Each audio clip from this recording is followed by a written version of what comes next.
Thank you, everyone, for joining this training webinar, and good morning.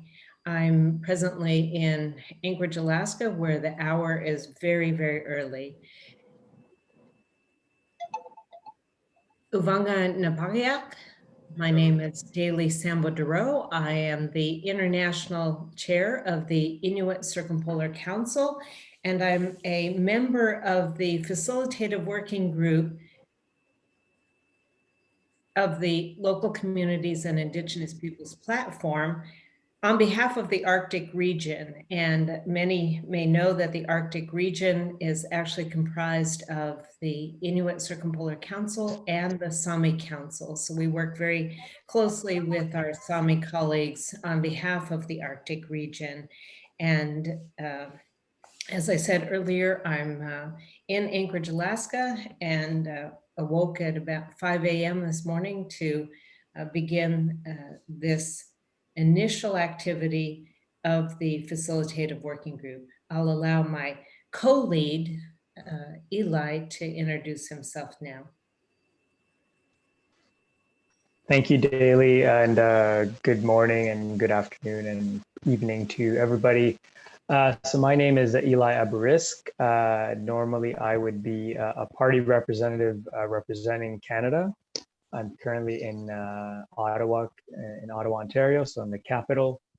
But today I'm joining you as the representative on the Facilitative Working Group for the Western Europe and others group representing that region. And I'm pleased to be here and to be working with Daly on this webinar. So hello again.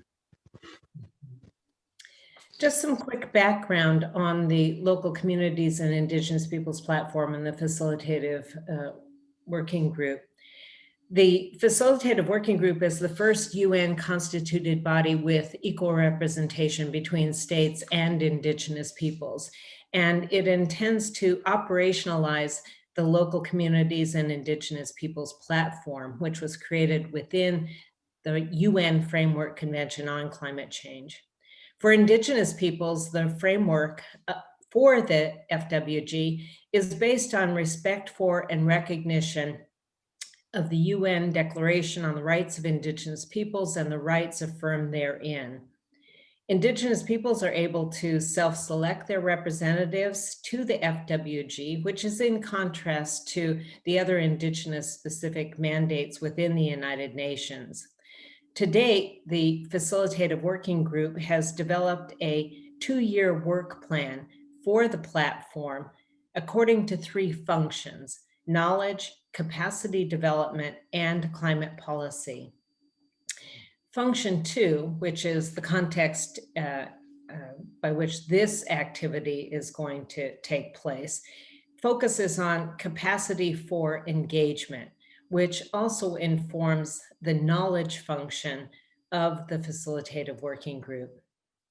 So activity 4 of the Facilitative Working Group is a series of thematic training workshops to build capacity for engaging Indigenous peoples in the relevant work, both within the UNFCCC and outside of the UNFCCC. Our original intent was to hold an in-person training, but due to the ongoing pandemic, we had to shift to this virtual series of webinars. Significantly, this first webinar series focuses on the capacity and the need to build the capacity of state parties to the UNFCCC and relevant institutions in order to engage with Indigenous peoples and to gain the insights of Indigenous knowledge holders in relation to climate change and other related issues. I'll hand it off to Eli.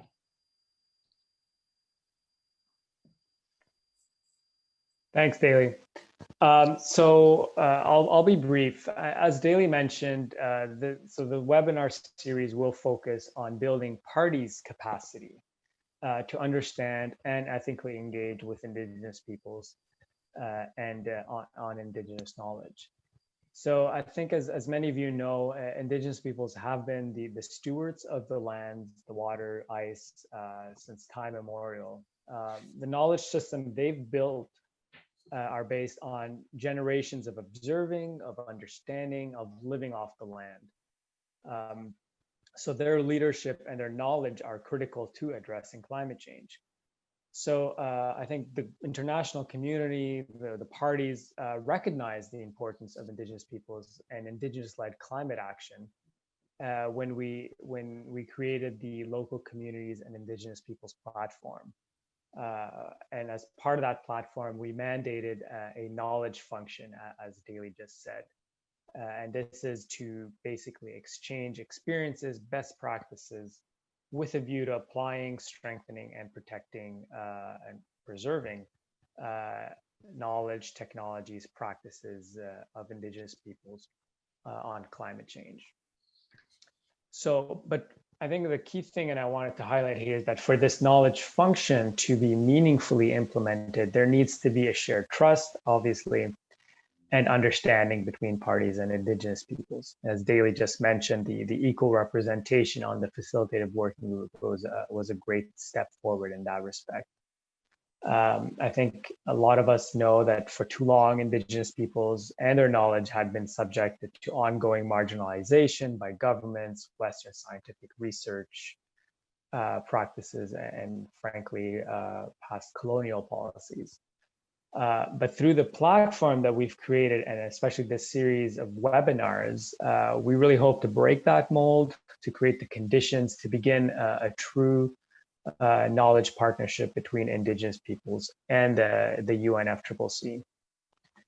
So through the series of these, the 4 webinars, and ideally concluding in an in-person event, fingers crossed, we'll aim to provide you with an overview of what is and what is not Indigenous knowledge, the human rights framework that underpins ethical engagement with Indigenous knowledge, successful examples of ethical engagement with Indigenous knowledge in the context of climate change, and work to identify and explore future opportunities for partnership.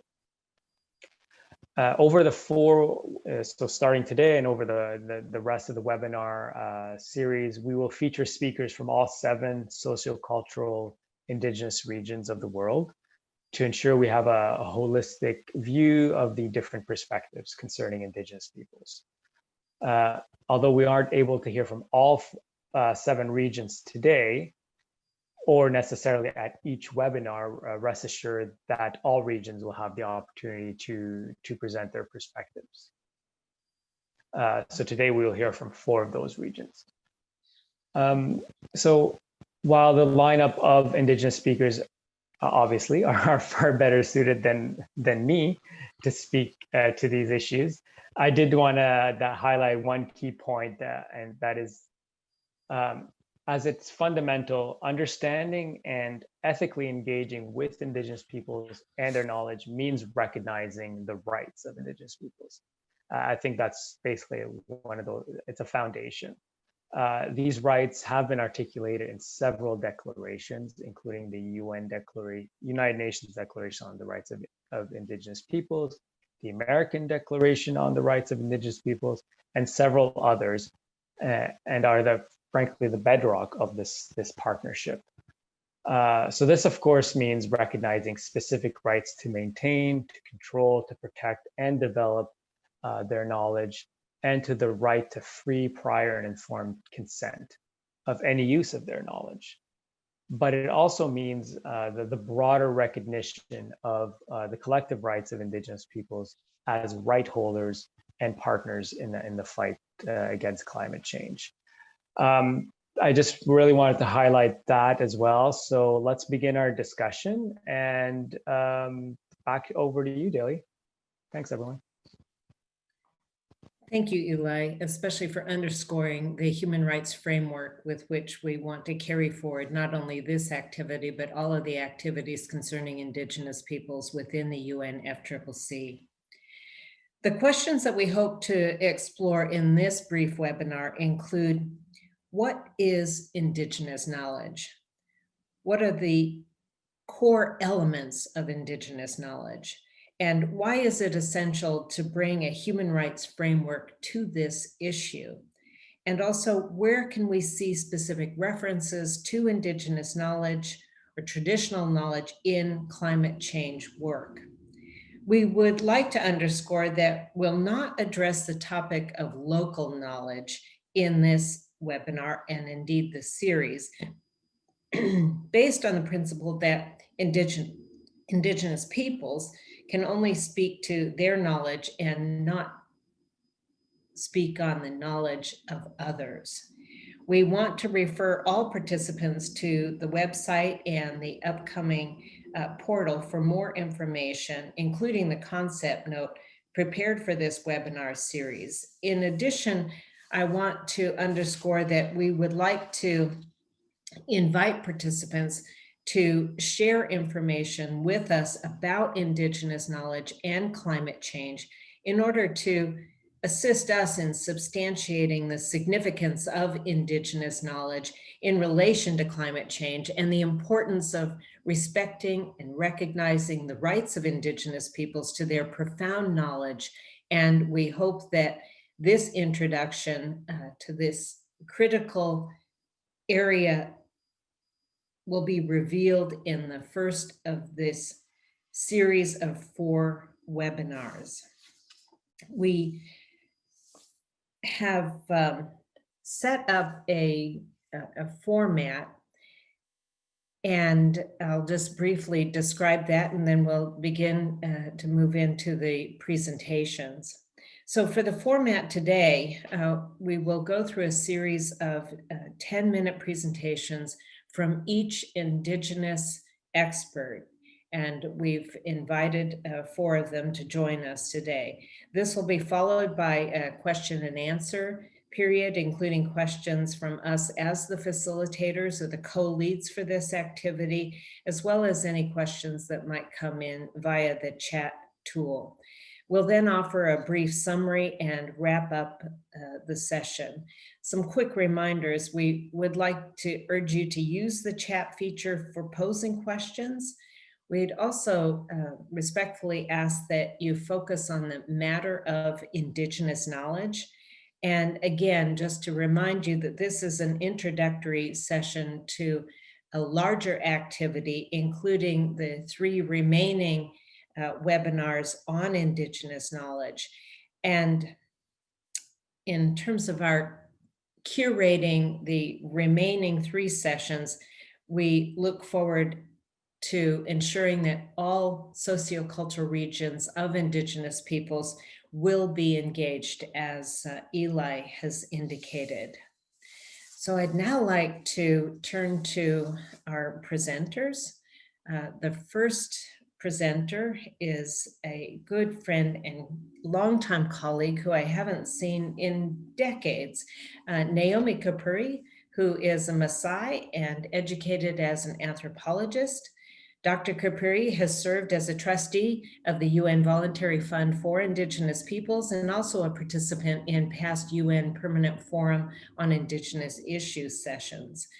Her promotion and protection of Indigenous peoples' rights on the African continent includes NGO work, community mobilization, advocacy, documentation, and research.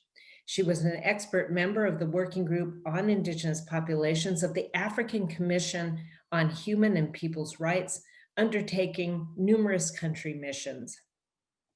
Presently, she's the chairperson of the Kajiado, I hope I pronounced that at least close to correct, County Task Force on Culture and Heritage, where she is documenting historical and cultural institutions in order to establish a museum and a cultural center for the county. She is also the founder of the Arid Lands Institute, which emphasizes sustainable land use, environmental protection, and gender equity in access, control, and ownership of productive resources. And she is the executive director of the Society for Indigenous Culture and Knowledge Systems, encouraging production and documentation of historical, cultural, and human interest materials of significance.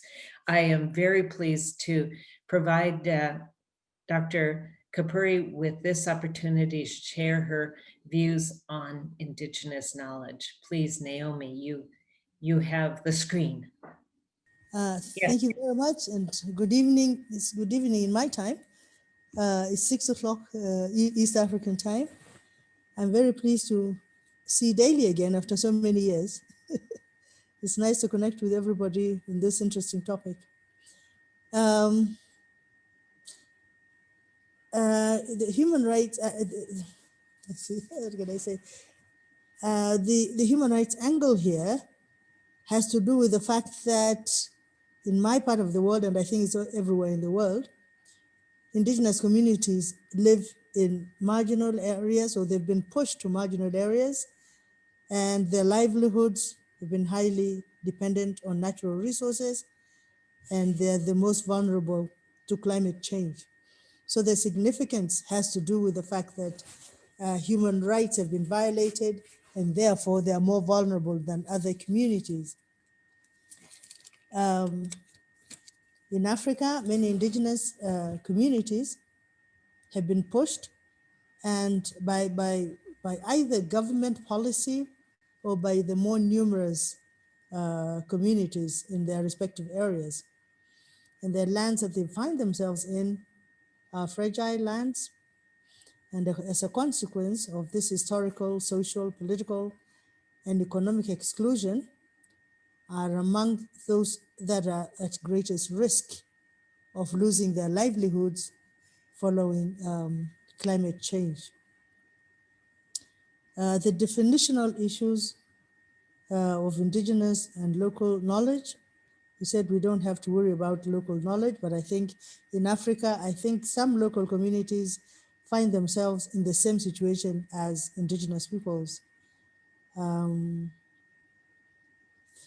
I find the CBD definition of indigenous peoples, Article 8J, very useful in understanding the indigenous knowledge systems. I see it as knowledge, innovations, and practices of indigenous and local communities around the world. If they've been developed from experiences gained over the centuries and adapted to the local cultures and environment. Traditional knowledge is transmitted orally, mostly, from generation to generation, and it has to be collective. It is shared by members of particular communities, and it takes the form of stories, songs, folklore, and proverbs. Also cultural values, beliefs, rituals, community laws, local language, and agricultural practices, including development of plant species and animal breeds. Traditional knowledge is mainly of a practical nature, particularly in such fields as agriculture, fisheries, health, horticulture, forestry, and environmental management in general. So that's how we understand indigenous knowledge. The next point is core elements of indigenous knowledge that I see as indigenous knowledge incorporating all aspects of life, spirituality, history, cultural practices, social interactions, language, healing, and so on. And a combination of attributes, including especially adaptation for survival, you need to adapt to the natural environment for survival. And this is based on historical experiences, but adapts to social and economic, environmental, spiritual, and political changes. So indigenous communities adapt to the environment in various ways as a way of surviving and ensuring that their livelihoods are met. The indigenous knowledge has different attributes. Besides being adaptive, it's also cumulative. Over the years, from generation to generation, is passed from one generation to the next, and in close proximity to nature. Elders pass it on to the children as generations come and go. It's also dynamic. Indigenous knowledge is dynamic. It is not static. And it has developed and adopted over millennia, in the sense that when conditions change, it changes. Indigenous knowledge changes with the circumstances, with the conditions that indigenous communities find themselves in. It is also holistic. All aspects of life are interconnected as part of a whole. Holistic in the sense that it is not focused on one item, but it's all connected together. It's also not really, it doesn't seek to control nature. Instead, it seeks to live in harmony with nature. I remember a time I went to fetch firewood with my mother, and she looked up at a tree before she cut a branch. And I asked her, "Why are you murmuring to this tree?" And she said, "I have to ask permission to cut its branches." So we made a joke about it, but it still rings in my head that you have to respect a tree before you cut its branches. And in effect, she was asking the tree to allow her to cut a branch because the tree has the capacity of regrowing and regenerating, while my mother did not have a way of feeding her children unless she cut a branch of the tree. So that is how it respects nature. It doesn't seek to control nature, but live with it in harmony. It's also intergenerational. It's passed down orally through language, songs, stories, legends, ceremonies, and proverbs, and all sorts of other means, some of which are really, at the moment, indigenous peoples are having a hard time retaining their indigenous knowledge. And some of these ways of passing down through generations is becoming very difficult. It is also invaluable. You can say it is the key to sustainable social and economic development. You cannot say this has value and this does not have value. All of it has value and is all interconnected. It's also irreplaceable. I guess once you lose your indigenous knowledge, you lose it. You can't find it anywhere else unless it's written down. And quite often it is not. The nuances of indigenous knowledge are just there. People either know them or they don't. And many indigenous peoples have, at least in Africa, have not been able to record their indigenous knowledge systems. It's also moral. There's morality in interacting with nature, and there's responsibility as you do so. As I gave the example before, there's respect of nature almost all the time, and that keeps it in balance so that there's continuous interaction between human beings and nature, indigenous peoples and nature, in such a way that you don't destroy it. It's also non-linear but cyclical. So you don't go it's not a straight line, but it's cyclical most of the time. Most of the time it is elders, and in Africa actually it's elders who have this knowledge. The younger generations have little of it, and it's more effective if the elders could find sustainable ways of passing down the knowledge to younger generations before it all disappears. In fact, in Africa, they say when an old person dies, the whole library has gone down the drain. Because most of the indigenous knowledge is passed orally. Other elements, I would say responsibility, spirituality, it's unique, is valid, and does not require validation of Western science. Sometimes when people go to school, it's like you're being told, you're being taught knowledge. And that in a way you have to forget the knowledge that you already had when you came to school.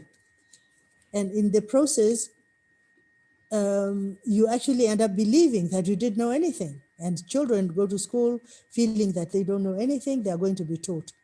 But I remember an old man once, when all his children were asked to go to school, he said he wants to keep one child so that he wants to keep an intelligent child so that she does not become less intelligent when she goes to school. It's the first time I heard an old man thinking that when people go to school, they don't learn, but they actually lose the knowledge they had from the indigenous culture. And that is actually true. We go to school and we lose so much. We think we came back with so much knowledge, but we've actually lost so much that we desperately need in order to survive, because the conditions in most parts of Africa where indigenous peoples have found themselves have not really changed since we were children. There's still no water. We still depend pretty much on natural resources for livelihoods. And there's still no running water. There's still no electricity. There's still not so many things of the modern life. So we still need that indigenous knowledge that would help us to live with not just the present nature, but the circumstances that are changing with climate change. So I think it's very, very important to remind the world that indigenous knowledge is so important for the world to share, not just for the indigenous people to utilize, but the world to share in its meaning, the nuances. And I think it's all communities have different ways of relating to nature. And in Africa, I think we're still very, very close to nature as far as indigenous peoples are concerned. I remember when I went to Tanzania, an indigenous community once, not too long ago. We took a long, long time to get there. And I kept on asking, are we almost there? Are we almost there? And the indigenous community person, it's a community called the Barbaig of Tanzania, said, you will know when you get close to our country because we don't cut trees. So before we get there, trees have been cut down, charcoal has been burnt, and trees have been felled.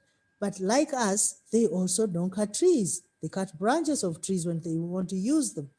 So I think the world needs to know that to protect the environment, you need to retain some of the indigenous knowledge systems that indigenous peoples alone have. If, for instance, other communities neighboring us had known this, then they'll probably respect as a knowledge, not just a habit, but a knowledge that is valuable in order to protect nature, especially in the changing circumstances. Am I out of time? Maybe I'll leave it there. Thank you very much.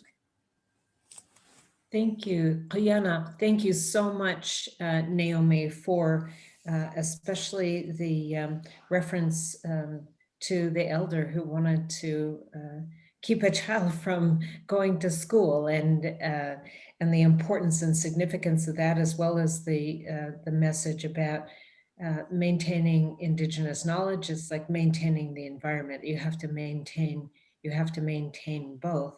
So I'm now pleased to introduce Na Min, who is an Indigenous woman from Myanmar. Since 2013, she's been the director at the Promotion of Indigenous and Nature Nature Together, or the acronym POINT, an organization led by Indigenous peoples working with and for Indigenous peoples throughout Myanmar.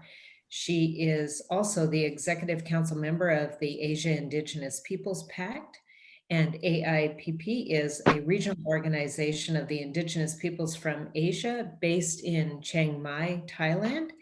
She has a Master of Arts in International Development Studies and a diploma in environmental policy. Na Min has been proactively engaging in the national, sub-regional, regional, and international advocacy forums representing Indigenous peoples and particularly Indigenous women. She has received the U.S. Embassy's Women of Change Award.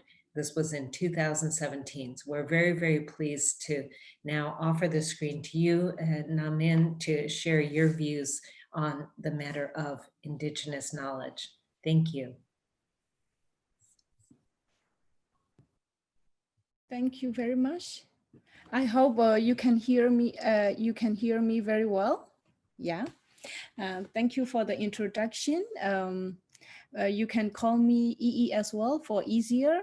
And that's also represent the work I'm doing, environment and Indigenous people that I'm working on. Today, I'm happy to share about Indigenous knowledge, which is very much important for our Indigenous people.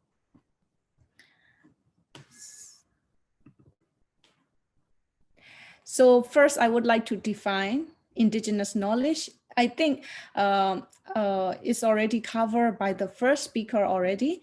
It is very much important as part of our culture. It is also our intellectual heritage. And as mentioned before, it's passed from generation to generation. And it is part of our customary law as well. And Indigenous knowledge are our belief as well, and is our part of our identity as well. There are international level, there are ways of acknowledging traditional knowledge. But here I would like to stress on the thing that what is different about Indigenous knowledge is the knowledge that belong to Indigenous people. And if the knowledge that does not belong to Indigenous people, it will be in the public domain or in other way. It is part of our traditional knowledge. For us, the knowledge of Indigenous people is our knowledge that I would like to define in a simple way. And what are the core elements of Indigenous knowledge? I think it's also covered with the first speaker as well, but I would like to say that it is part of our daily life. We use it in our daily living style and every day of our life. And it is part of our healing, and it is taking care of our health, and it is our social life. Many things about our social relationship and social dealing. It has many things that give us as a guidance, and how to take care of our natural resources and how to take care of our forests and all the biodiversity we have. They are there to take care of the environment, and they are there for our livelihood, how to plant and how to cultivate, how to take care of our food, everything about our livelihood and self-sufficient economy. They are there for us. And spirituality as well. And in terms of governance and customary land tenure management, everything is related and based on our Indigenous knowledge. And this all are helping us to guide in our decision making and in our daily life. However, because of the changing world and changing of climate and everything, we also notice that it is constantly evolving as well. Then I would like to talk about human rights framework. In our country, just would like to give with the example that more of the current law and policy, they are there for traditional knowledge, not specifically to Indigenous knowledge, but some of them cover the part that are element of Indigenous knowledge as well. Like in Myanmar, we have copyright law, traditional, and also as part of the engagement with UNFCCC, the nationally determined contribution, the NDC of Myanmar, is specifically mentioned about Indigenous technology. However, there is no specific anything about Indigenous people or Indigenous knowledge that we encounter so far, and we really hope that this will improve in the future as well. And as part of CBD under the Nagoya Protocol, access and benefit sharing, for that it is especially for traditional knowledge, but part of it we try to engage in the process for the protection and related to Indigenous knowledge as well. These are the law and policy happening at the country level when there are already existing mechanism at the international level and regional level. So our concern as part of human rights framework here is that many countries in Asia, also in Myanmar, there is a lack of recognition of Indigenous people. Maybe we say that, oh, everyone in the country, we are pre-colonial period, we settle here, all are indigenous people. There is no specific thing to talk about indigenous people. Then it's also in turns also ignoring or lack of recognition of indigenous knowledge as well. So this is our concern, the most important one as part of human rights framework in our country context and similar to other Asian countries as well. So I just would like to, there are a lot of examples. The more I explore into, the more I learn a lot, but I just want to take out and give one as an example. I actually, I put as the link of the website here as well. But here, the first thing is like just to show example of Livingston, part of the Livingston. The photo here show and say that about building the house is written in current language, but I want to highlight this as part of climate change adaptation. In terms of building the house for current people, we already have a kind of restriction that, for example, in the photo issue of river, the river look like a snake. If a river is like those kind of shape, people should not build house nearby, because it can change, the river flow will change anytime, and it will be have the indigenous people who settled there, we have problem. This is just one example. There are many areas and certain restrictions that people should not build house in certain areas so that they can avoid a natural disaster and things like that. And here are the list of 13 things that current people believe that if these 13 things happen to people, they will have a big disaster or natural disaster will coming soon to our region. That's the way we believe in. And although we can say that maybe because of our experience, we come up with this kind of 13 list. No, this is, we already have in our indigenous knowledge, these 13, but in reality, current people, most of the time they face with only eight problems so far. But they say that if these 13 happen, they will have a big disaster. But these 13, as a global scale, is already happening everywhere in the world. But we have this kind of knowledge that saying that this will have a big disaster.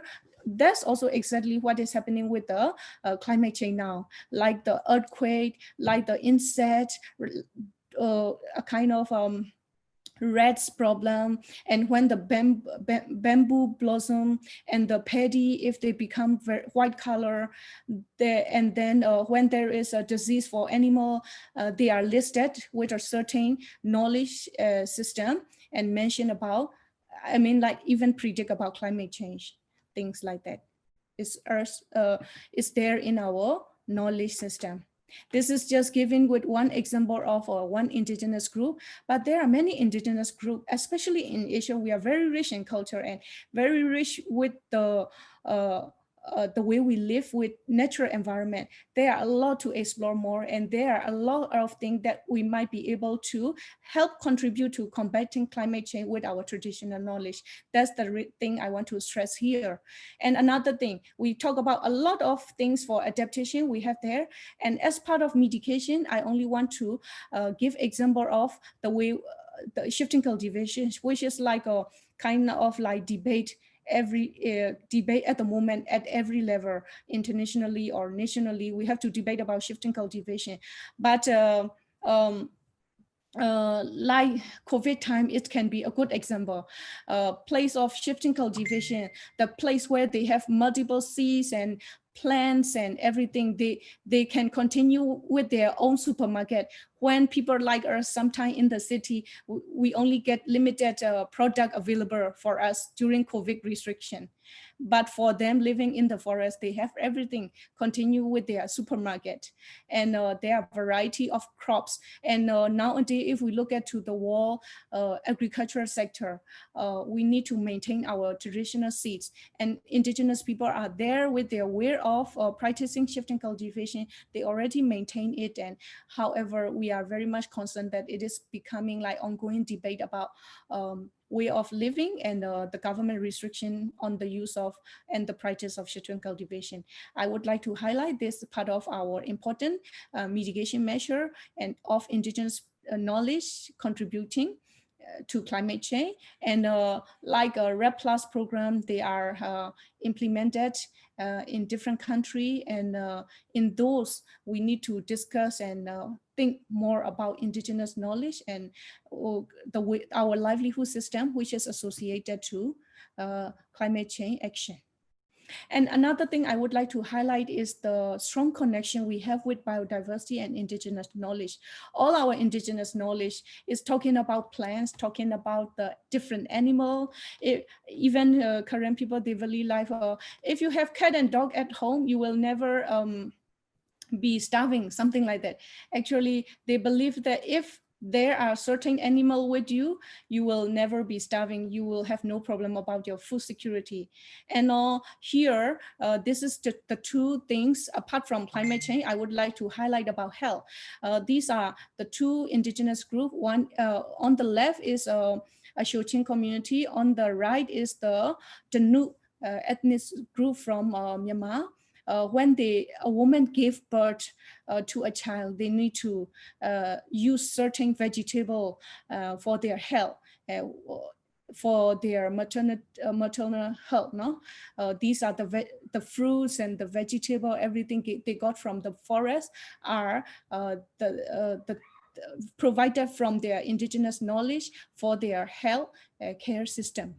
And that's why those biodiversity are very much important for indigenous knowledge system for our indigenous people.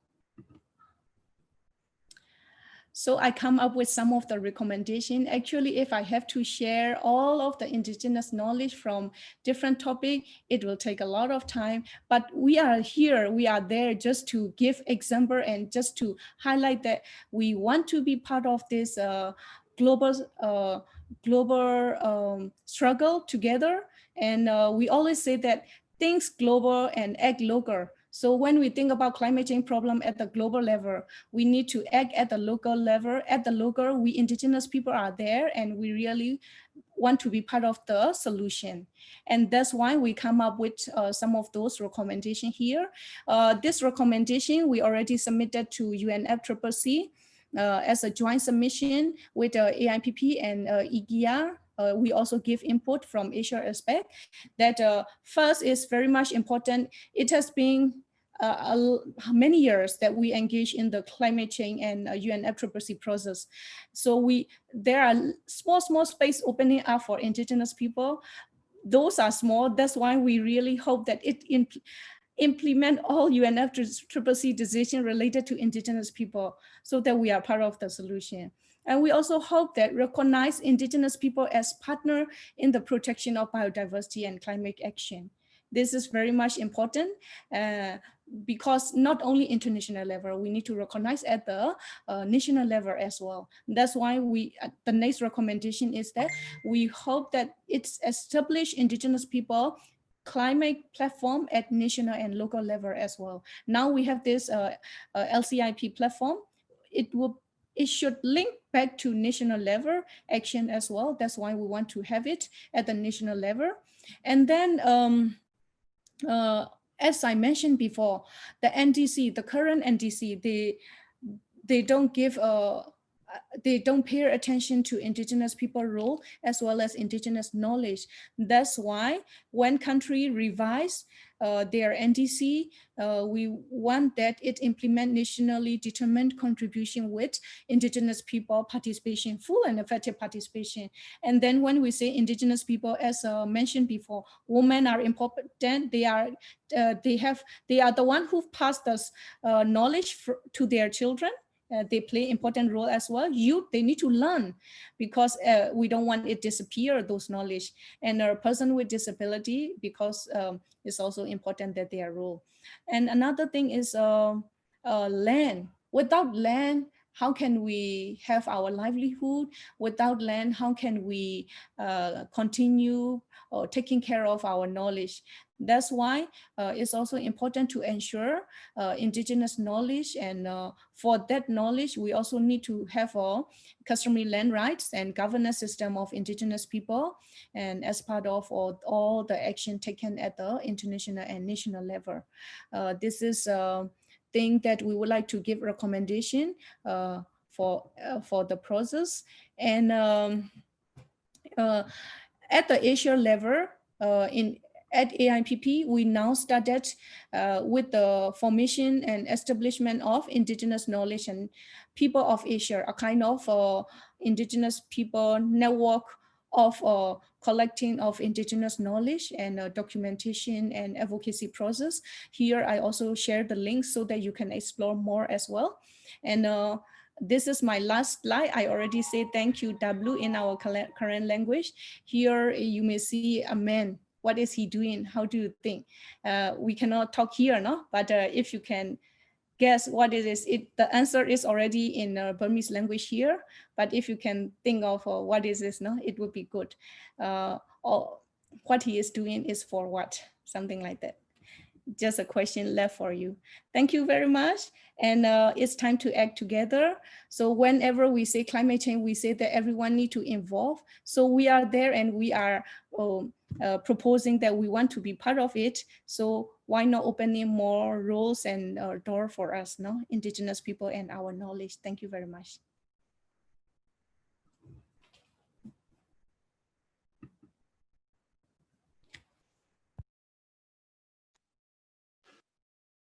Thank you. Thank you, Namin. That was a great presentation. I really appreciated also one of your last slides about the on the engagement and the importance of ensuring Indigenous people are engaged in the domestic processes, the implementation of our NDCs, of our national adaptation plans, and I think this is really the key in terms of all the discussions we're having now and putting them in practice. And I think that's a very good way to sort of end that presentation. So we will now turn to Victoria Bushman, who will be our next presenter. So I'll give you guys a quick intro to Victoria. Victoria is a Inuit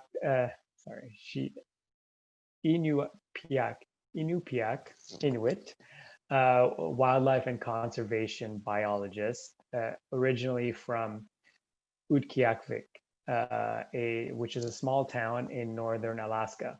I do apologize for my pronunciation, so please correct me.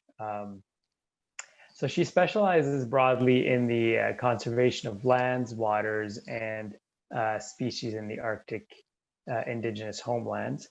And she does work for the Inuit Circumpolar Council, the Conservation of Arctic Flora and Fauna Working Group, which is part of the Arctic Council, and the Greenland Institute of Natural Resources. She lives in Nuuk, Greenland. Her work in research and policy focuses on promoting partnerships with Indigenous communities, knowledge, and governance to develop ethically conscious and culturally relevant and fully knowledge-based conservation efforts in the Arctic region and in favor of Arctic Indigenous peoples. So with that, I turn it over to Victoria, and thanks again for agreeing to be here. Hi, thank you, Eli, for that introduction. My name is Victoria Kutuk Bushman, and I'm from Utqiagvik, Alaska. I actually live now in Greenland, where I am calling from today. So it's about 1 o'clock in the afternoon. I'll do my best to be brief, but very descriptive. I'm really happy to be here to share sort of the Inuit perspective on Indigenous knowledge. And this is a little bit tricky because perhaps you know, Inuit as an artifact of our colonial histories actually belong to 4 separate countries, right? So we're in Alaska, Canada, Greenland, and Chukotka in Russia. So we have a wide geographic spread, though culturally are extremely similar within ourselves. Under the threat of climate change, we've been increasingly asked to engage in issues related to research, management, governance, and policymaking in the Arctic, especially because the Arctic is warming approximately 6 times faster than the global average. So this is a new time for us, where a lot of eyes all across the globe seem to be looking at us. And we're increasingly being asked to contribute our time and our labor and our knowledge to some of these global efforts. I'm a conservation biologist, and so some of the things that I'm going to talk about are more related to biodiversity, but I will do my best to share things as holistically as possible. Eli did mention that I do work for the Inuit Circumpolar Council as a consultant and contractor. There's a new project that I just want to highlight briefly called the Circumpolar Inuit Engagement Project, which is looking at bringing in all Inuit rules, laws, values, guidelines, and protocols for the equitable and ethical engagement of our knowledge and our communities. So this project is about 1 year old, and the perspectives that I'm sharing with you today actually come from my work this past year, speaking with Inuit across all 4 of our countries to talk about how do we want to be engaged? How do we want our knowledge to be engaged, particularly at the international level? So like the 2 previous speakers have already said, very descriptive of what Indigenous knowledge is, I'll share a little bit about our particular perspective on Indigenous knowledge. For us, Indigenous knowledge, Inuit Kayamai, whatever you want to call it, is a living, breathing system of knowledge. It's living and breathing because it lives within individuals. So within science, we have these repositories where you can go find manuscripts, and those are your citations when you're talking about developing policy. For us, the people are the places that this knowledge is held, and this is complicated because there's no easy way to go in and find that information. It's within each and all of us, and this knowledge isn't necessarily owned by individuals. It's owned collectively by communities, by regions. And this knowledge is extremely descriptive and knowledgeable about environmental systems, about cultural systems, and particularly about societal values. Even our values are considered part of our Indigenous knowledge. And this is because our values that teach us how to engage with the world and teach us how to engage with society encourage us to live our lives as sustainably as possible. Like Naomi's story about the tree branches and asking permission, the values that we have really encourage us to live life sustainably. Our knowledge systems, for example, are really good at being descriptive of things like sea ice dynamics and basic physics, wildlife movement ecologies, where animals choose to be and why, and what kinds of environments do they like, which can be extremely predictive of what we're going to be going through as the climate continues to change. It's managing human and wildlife-borne diseases, emergence and vectors and things like this that are going to be really critically important to us as we move forward and things begin changing. Indigenous knowledge is really good at identifying this and predicting what will happen. Similar to science, our knowledge system has a validation process. Within science, we have the scientific process and peer review. But for us, we have cultural practice and intergenerational exchange, which ensures that our knowledge system not only is very comprehensive in terms of collecting past information, but is really good at including new information and is extremely adaptable. So it's an incredibly large body of information, and some of the knowledge that we have goes back thousands of years. And there are stories that within our knowledge systems that show, in fact, that some of this knowledge has been carried over for 1,000 years.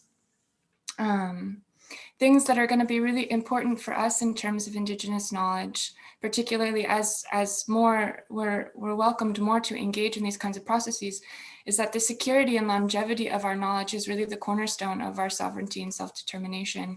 So this is a really critical conversation to be having for us, because while we want to share our knowledge to engage more with the world and provide for better outcomes, it's also our knowledge, and we need to be able to determine how that knowledge is used, how we are engaged in these processes. This is going to be really important for us as we move forward. There are some things that Indigenous knowledge is not. So sometimes, especially in research, I find people who come up and think that our time and our labor means that we are contributing Indigenous knowledge. I'm thinking about community-based monitoring projects. These projects are not necessarily inclusive of our knowledge. We might be doing the work and we might be providing a lot of expertise, but if there is not space within research projects and in policy to very intentionally include Indigenous knowledge, we can't pat ourselves on the back and say that we used Indigenous knowledge as part of this process. Like, it needs to be very, very concrete, very intentional, and all community members who are involved need to know that it's happening. I can share just a couple more examples of like applications of Indigenous knowledge, particularly in the Arctic. I'll relay quickly a story that an elder in the Inuvialuit settlement region in Canada once shared with me. There were a number of polar bear biologists who were out in the region, and they were seeing this unusual behavior in polar bears, that the bears were coming up onto land and consuming large quantities of moss and lichen. And they concluded that this was starvation behavior in polar bears. And the community members knew that this wasn't true. And so actually what came out of it was that the Indigenous knowledge holders in the region were able to share very important information about basic polar bear biology, that in this particular region, when the female polar bears are ready to give birth, they come on the land to consume moss and lichen to empty out their digestive tract before denning and birthing. And the reason that I bring this up is because, one, we still are learning very basic biology currently. We're in a very data deficient region. Indigenous knowledge is really good at ensuring that we can do this well. The second is that these kinds of conclusions in research really impact our daily lives, right? And so it's really important to be sure that the information that we are getting in research and in science that is going on to inform polar bear policy internationally is good science and is good information. And Indigenous knowledge ensures that when we're putting this stuff together, that it's accurate and it's truthful, because as we know, science makes mistakes. And it's really important that community members can be involved in this kind of work. Other things that come up sometimes are, emergence of diseases like avian cholera. Like, Indigenous communities are really good at identifying the emergence and spread of these diseases that are plaguing places like Canada right now. But there are really, really concrete examples of how Indigenous knowledge is sometimes more spatially and temporally descriptive than is currently possible by scientific means.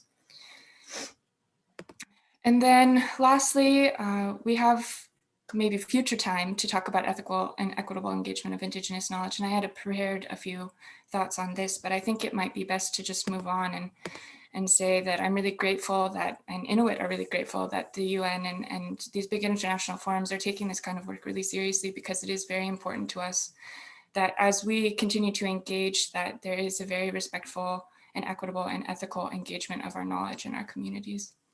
So thank you.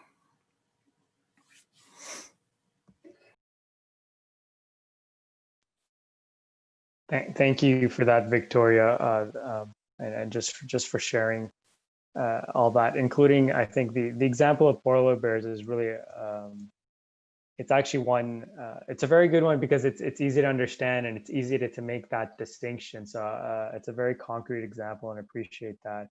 Also, I picked up a lot on the point on what is and isn't knowledge, including when Indigenous people are engaged in community monitoring. That in itself is not necessarily a sharing of knowledge. I think that's an important distinction. One other opportunity might be to provide a comment about a couple of questions that appeared. In particular, there was a question about the sharing of the PowerPoint provided by EE, and whether or not you're happy to share that information. EE? Yes, I'm happy to share it. I even include some of the links so that you can further explore in case needed, but not all of them will be available in English because some of them are in our own language. But in relation to that, I also want to highlight that there are two parts. One part is that for us, in terms of climate change, we really want to contribute and take part like this kind of LCIPP platform. In there, I think there is already ongoing some of the discussion about some about the confidentiality, because in some cases when we talk about indigenous knowledge, we also say that confidentiality also important, especially when it's come under CBD, when it's come with like bioprospecting and things like that and doing research. At that time, it is very much important to have a transparent process, FPIC, and it is a two-way approach maybe. One is like to contribute with indigenous knowledge on climate action. On the other hand, when it's come to like something for someone's sakes, or something for we should avoid manipulation as well, means that there should have a good process we need to agree upon in terms of using those indigenous knowledge with the confidentiality. This is two parts to keep in mind. Thank you very much. But for my PowerPoint, no confidentiality. Thank you very much. So at this stage, it might be useful for us to now go to some of the key questions. But before doing so, it would be useful to ask Naomi, Victoria, and EE if they have any other thoughts that they would like to cover before going to a question that may have appeared in the chat tool. So I was just gonna say that there are lots of examples, and it's unfortunate that we're a little bit pressed from time, and I'm sure each of us could think of many, many, many things.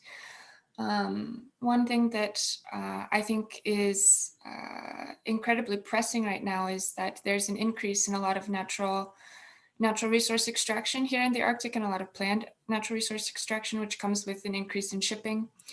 And with climate change, there's a lot of discussion right now within Inuit homelands about how we want to manage some of these things, particularly climate change related, like what refugia for wildlife, what special last places are we anticipating there being for potential new protected areas. There's one bilateral conservation area that is being negotiated between Canada and Greenland right now called Pikila-Sorsok, which is the last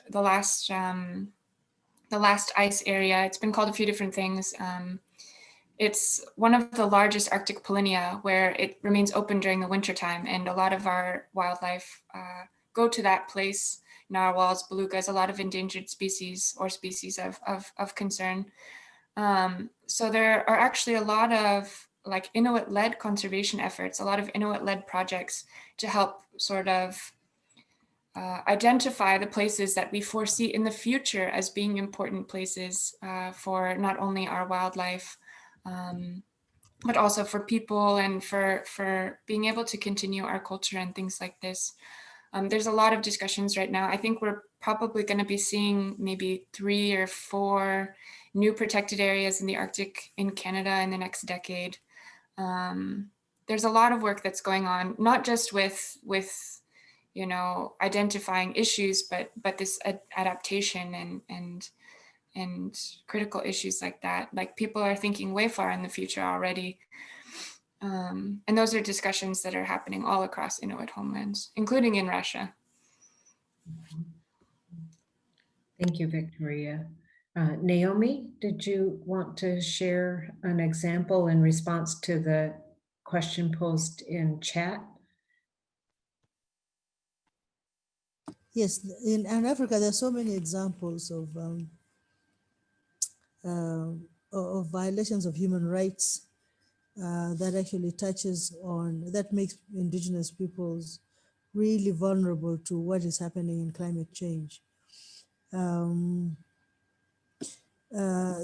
a lot of businesses that are taking over lands of indigenous peoples, and there's no control, and it's happening all over Africa.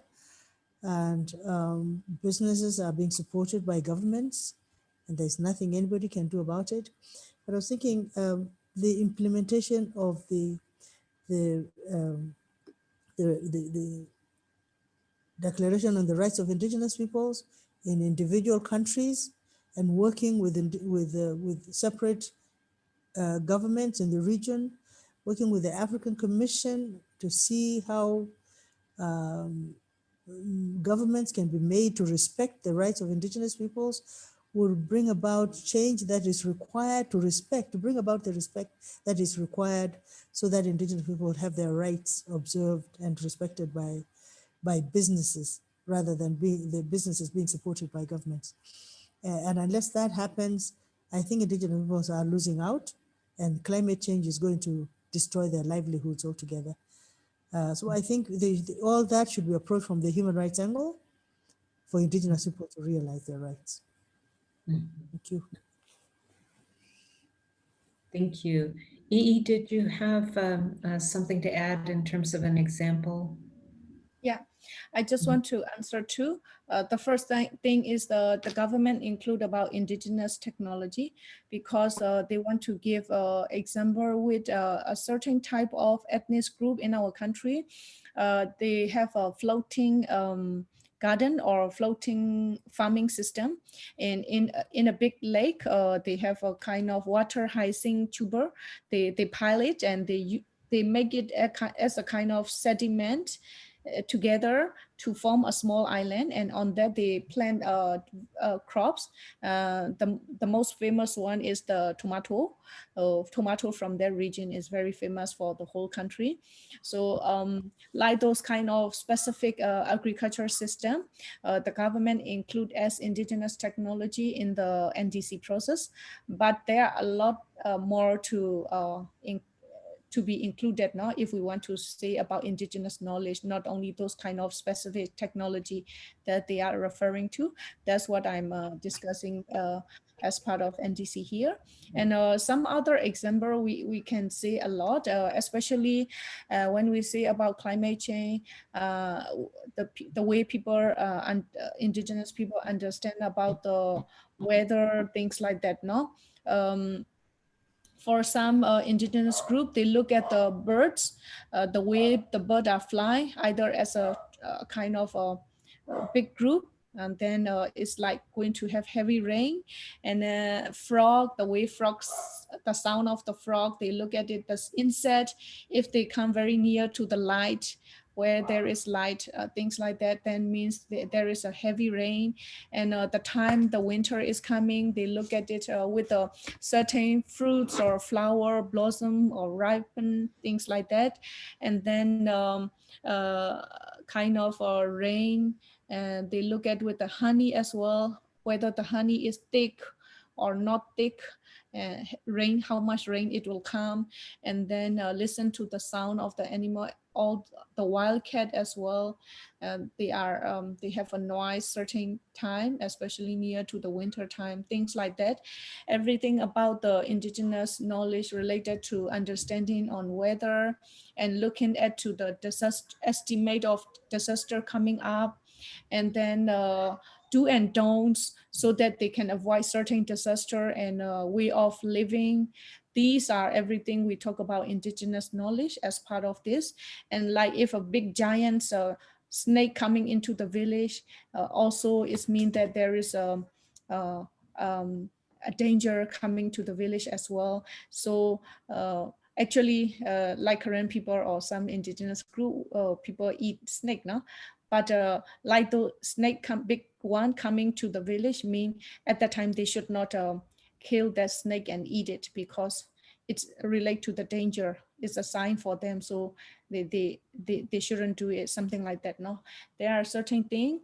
So as mentioned before, no, another important thing to do at this time, at this point in time, is also to have a pass through to future generation, because with the education system we discussed before, no, if those are lost now, also we will lose valuable things from indigenous knowledge as well. And with the indigenous knowledge, they also noticed that in the past, even a rat's bamboo blossom and the rat's problem coming, they estimate every 50 year or certain timing, but now it's more frequent, mean more problem. The disaster is bigger, things like that. No, they have certain measurement of timing, and then those timing are changing, also giving more signs of problem happening at the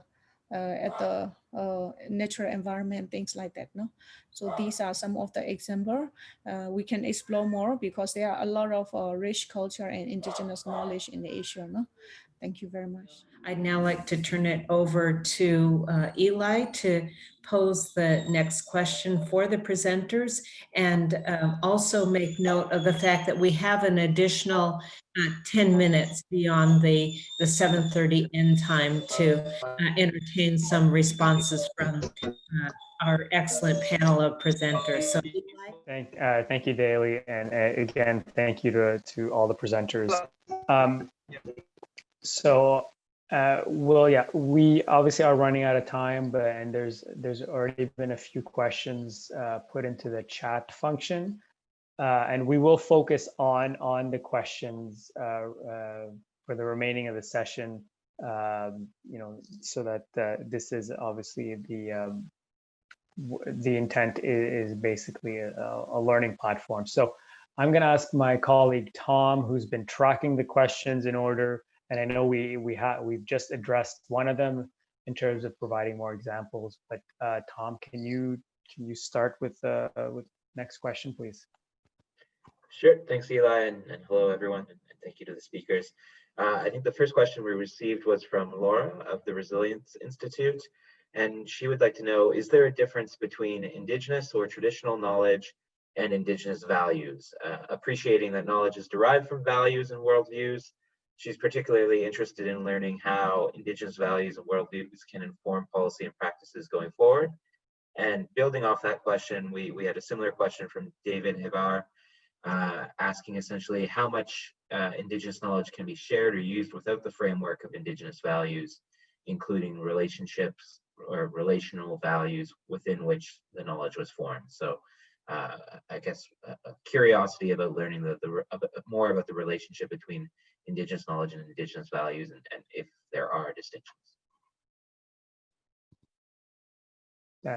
Thank you, Tom. That's actually a very good question. I don't know which one of our esteemed speakers wants to try to tackle it first.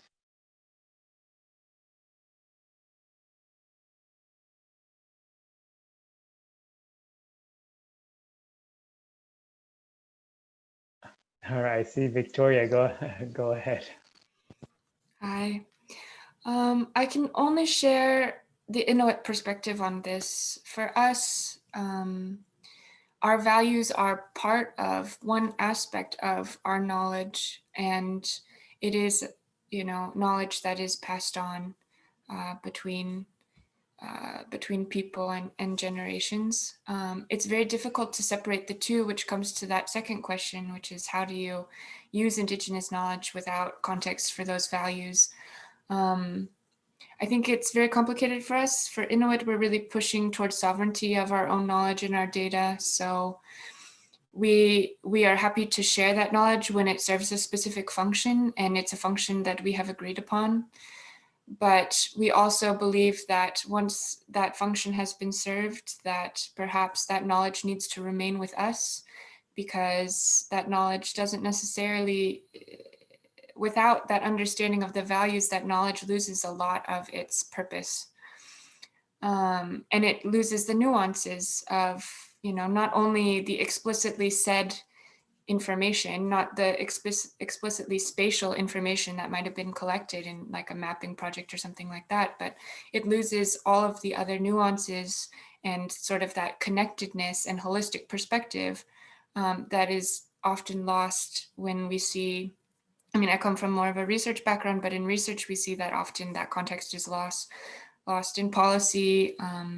That context can also be lost. We also have a lot of examples about how, like when our Indigenous knowledge is used against us, where our communities have been penalized for sharing information, which goes back to the trust issues. So our values of we share information with the intention of making the world a better, more equitable place, we expect that that information won't be used against us. So our values are core to anything that is related to our knowledge, and I don't believe for us can be separated.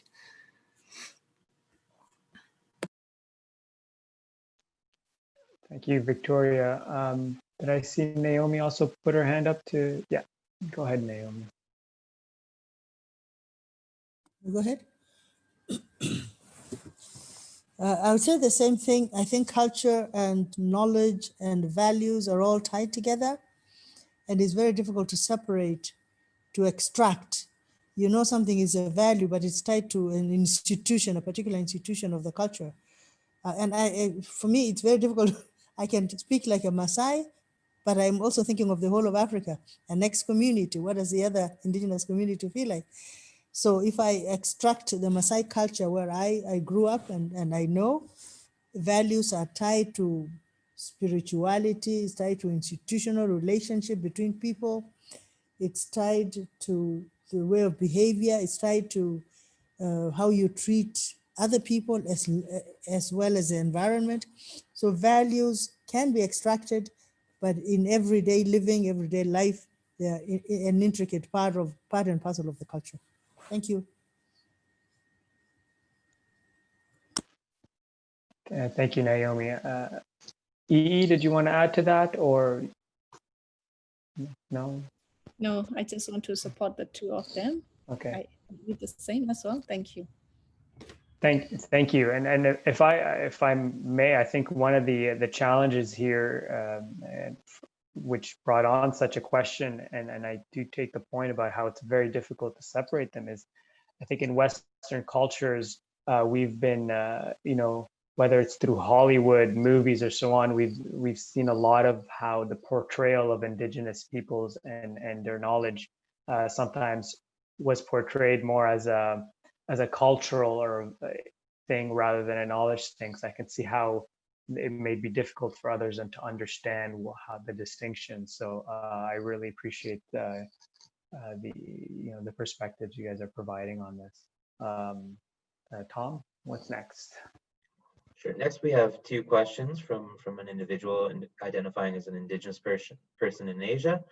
The first was just a request to provide more examples of Indigenous knowledge and the application of Indigenous knowledge in the context of climate action. And their second question was discussing the loss of Indigenous knowledge in formal or Western educational systems, and was curious to know if any of the speakers had any examples where Indigenous knowledge has been integrated into formal education systems in a culturally appropriate way. So I'll leave it at those two and we can take another round. Thanks, Tom. I see EE. Go ahead. Yeah, I want to discuss about the education system. In Asia, there are some initiative of Indigenous themselves to mainstream Indigenous knowledge and knowledge and sharing of those at the education system at the kindergarten or as part of the curriculum, things like that. I have seen it in Sabah, Malaysia. And there are also culture and literature groups who are actively trying to maintain the knowledge, also to pass on, and also some other like a religious group as well. There are different initiatives, but not yet in the political will or with the government-led program. Like in our country context in the past, even to learn our own language is prohibited to certain time. Now, in the education law, it's officially announced to learn our own language at the school system, but we still need more of a support. The curriculum are still developed, something like that. But if we can learn our language at the school curriculum, we can include our part of our knowledge as well. But these are at the initial stage, and we need more support. And these are also important because we need to maintain our traditional value and the indigenous knowledge as while we are trying to get the Western education system as well. So in the future, I want to see more of those more of support on those sector as well. And it has started. Just want to share like that. Yeah. Thank you, EE. Do others want to jump in and maybe have examples of specific application of Indigenous knowledge in the climate context, perhaps?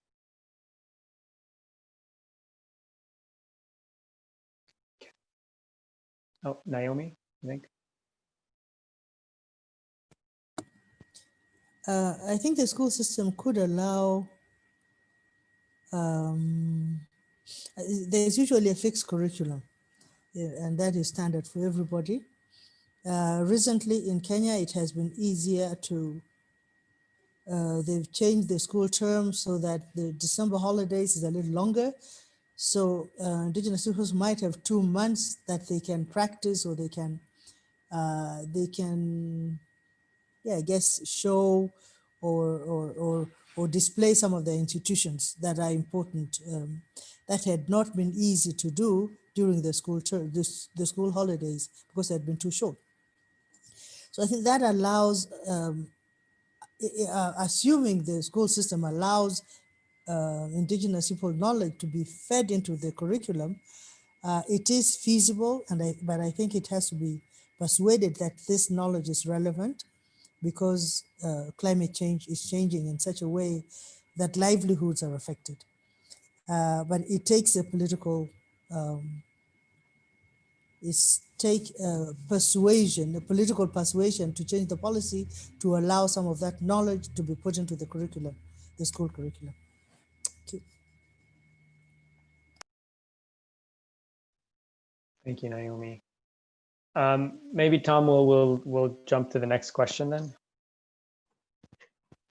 Sure. So I think we have a question from Matilda Sami.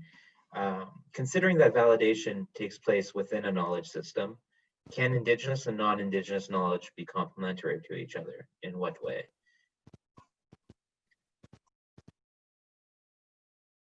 Okay. I see Victoria. Hi, thanks. This one is really interesting to me as a research scientist and as an Indigenous person, because I see them as entirely complementary, and particularly that scientific knowledge and Indigenous knowledge are bringing very, very different kinds of information to the conversation that are both critically important in my field of work to the management of lands and species.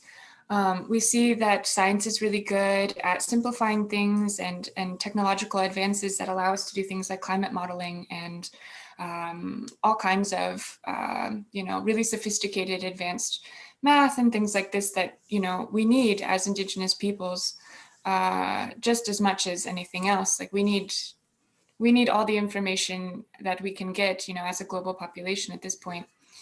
But Indigenous knowledge is really good at specific things that science is not good at. And this includes the creation of baseline data. Like we have knowledge that stretches back a really, really long time. And sometimes if you're trying to recreate like what was a walrus population in the Pacific, like 600 years ago, like this knowledge, I mean, this kind of work is extremely time consuming. It's very expensive. It requires a lot of DNA analysis and things like that.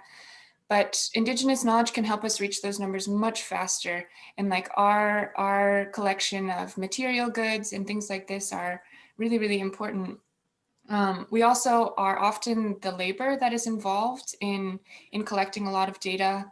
We're the ones who are out there all the time. You know, researchers in the Arctic come up for maybe 2 weeks a year, and then, you know, they're not sampling data from any of the other seasons other than the summertime. And so a lot of the data that's coming from the wintertime is really coming from our labor and our observations. And those are the times when, you know, we can really validate not only within our own systems, but not that science should be validating Indigenous knowledge. I don't believe in that, but I think Indigenous knowledge can really help to validate science, particularly when we're talking about wildlife populations and things like this. And we have many, many examples of accidental research gaffes. And actually a lot of Indigenous communities now are being asked to validate the results of scientific information because, you know, we make a lot of mistakes up here, particularly because it's so difficult to live up here, and it's very costly, and so many reasons for why Indigenous communities, particularly up here, are an integral part of knowledge generation. And I see them as entirely complementary, and there are very few examples that I can think of where ultimately the scientific knowledge and the Indigenous knowledge were saying different things. Thank you for that, Victoria. And I don't know if others want to add anything to that, or if we move on to the next question, just so we can gather more questions. Okay, I see head shaking. So Tom, what's up next? That's the end of the questions that we've received so far in the chat. Okay. Maybe I'll pick up on the last point Victoria just made. It's almost like it would be an interesting case study to look at the example of where, or an example of where traditional Indigenous knowledge and science, and I guess Western science conflicted, I guess, in the findings. I don't know if you said it's rare, and that's, I guess, a good thing. Do you have an example of that when it may have happened, or? Yeah, if you're bringing it back to me, actually, sometime back in the 70s, where, you know, ICC was just forming and we were catalyzed around these issues of natural resource management and wanting to be involved in these things. So I'm from a whaling community in northern Alaska, like the largest bowhead whaling community in the world.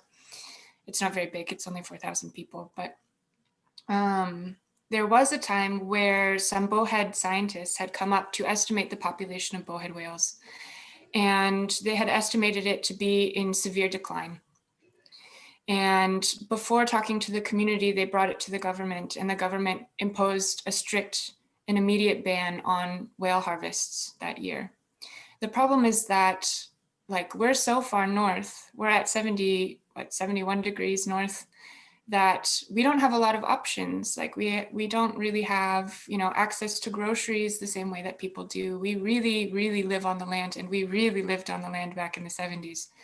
So this was a severe blow to food security. And, you know, a lot of people felt like they were being criminalized in their own homelands.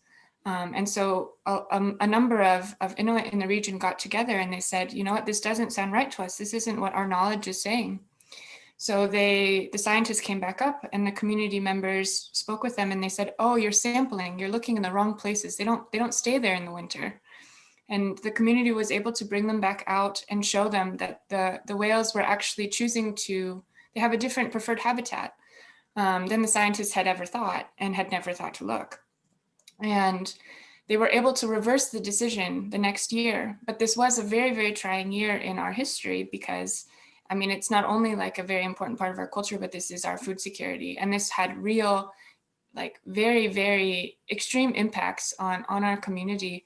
And since then, this was sort of around the time that ICC was really getting on board with, like, we need to have more control over this process because we can't go through things like this anymore.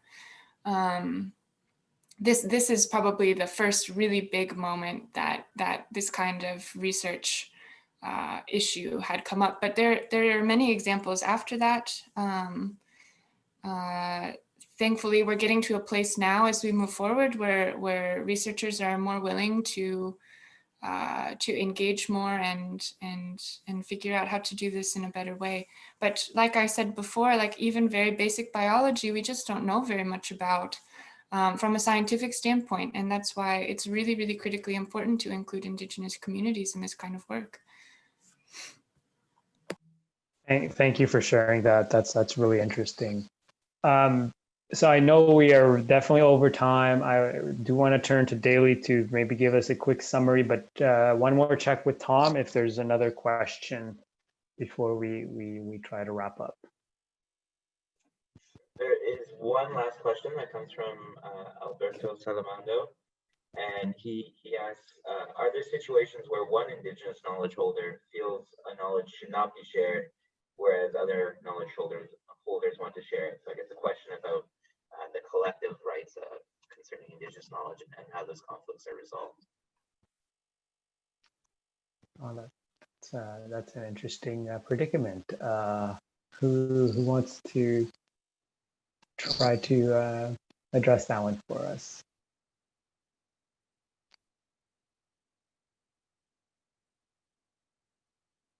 And I gather it is a challenging question, of course.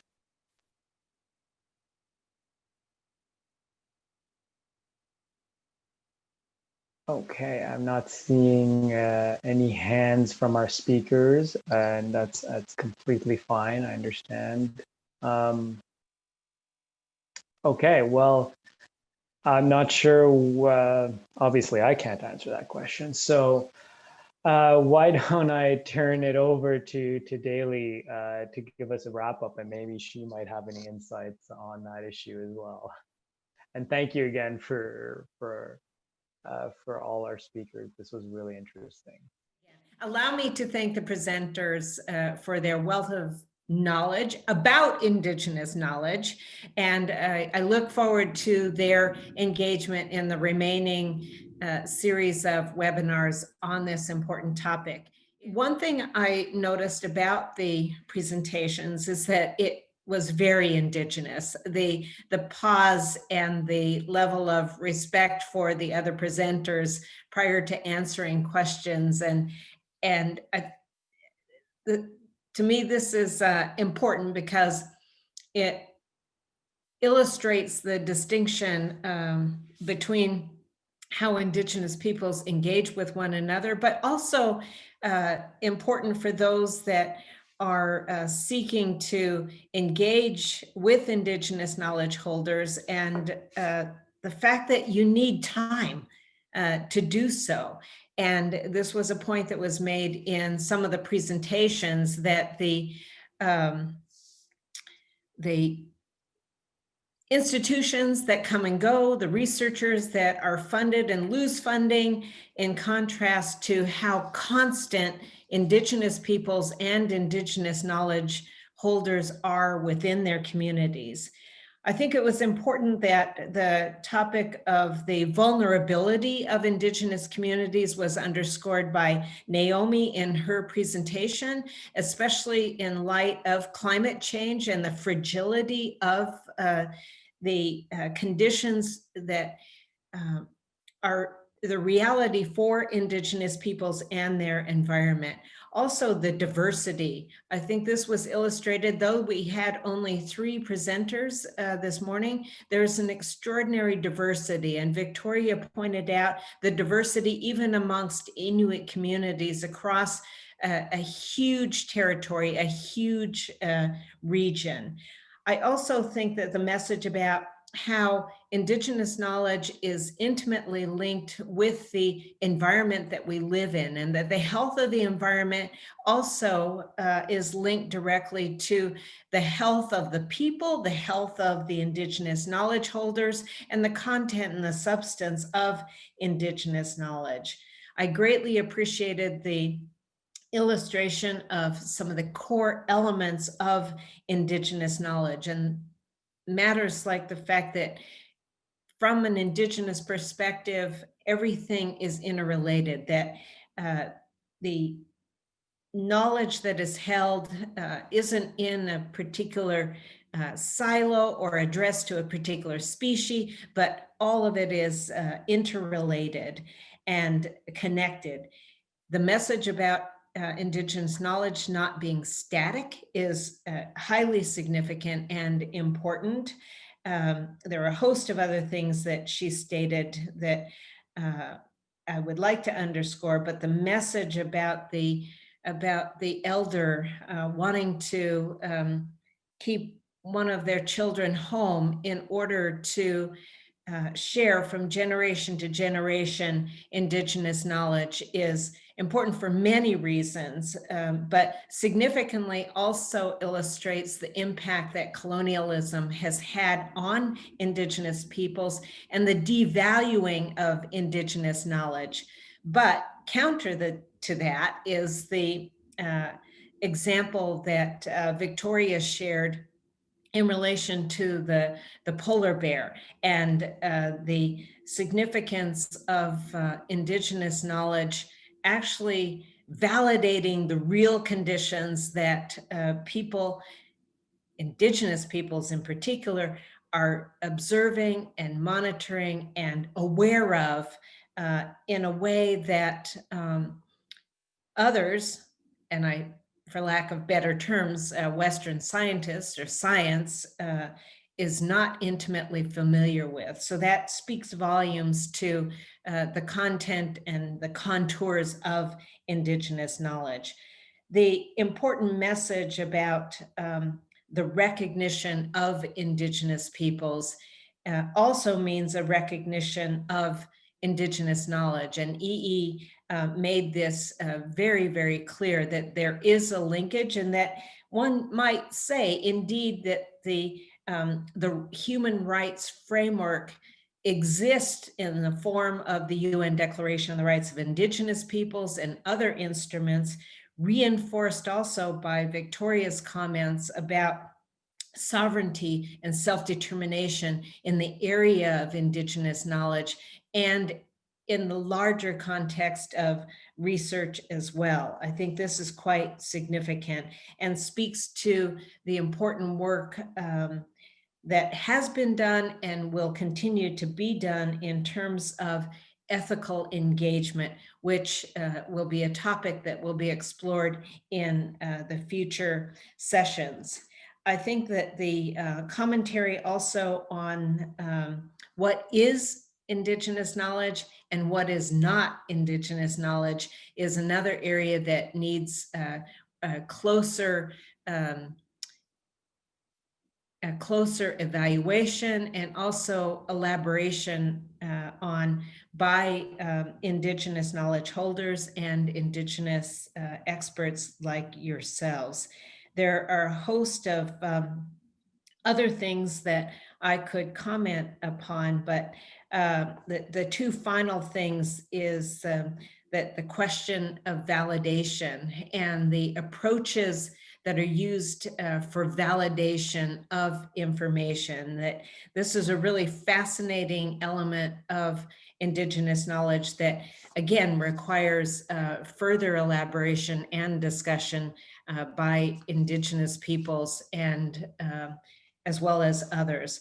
I think that the bottom line is that this issue of trust is so important to Indigenous peoples, but significantly as well, respect for and recognition of Indigenous knowledge as a valid and legitimate form of knowledge, and everything that supports it in terms of the knowledge systems and the values of Indigenous peoples have been revealed in this short webinar. So those are my comments in regard to what's been presented today. I know that there was a lot more profound wisdom brought to the table through the presentations, but I think that we hope to capture those comments by the end of this entire activity and the conclusion of all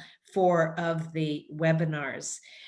In terms of further information about the remaining 3 webinars, I would like to point you to the UNFCCC's website, and specifically going to the facilitative working group and the listing of activities.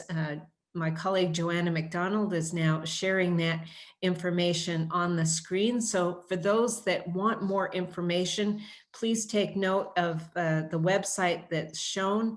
And again, my immense appreciation to each of the presenters, and I look forward to your involvement in helping us to make sure that this activity doesn't end here, but continues in the remaining 3 webinar series, as well as within the context of the UNFCCC internally, but also externally as well. So Qiyanaqbaq, a big thank you from myself as one of the co-leads. And I'd now like to invite Eli to make any closing observations before we completely wrap up.